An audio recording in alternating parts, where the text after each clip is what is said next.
میں سرکاری ہسپتال میں ایک بندے کو بلڈ دینے گیا۔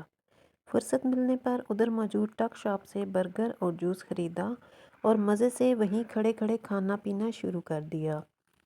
عین اسی وقت میری نظر بینچ پر بیٹھے ایک معصوم بچے پر پڑی جو بڑی حسرت سے دیکھ رہا تھا۔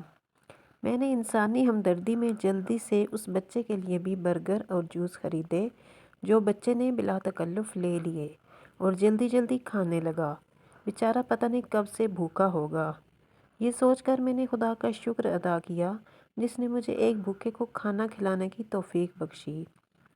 اتنی دیر میں بچے کی ماں جو اس کی پرچی بنوانے کے لیے کھڑکی پر کھڑی تھی واپس آئی تو بچے کو برگر کا آخری ٹکڑا کھاتے دیکھا۔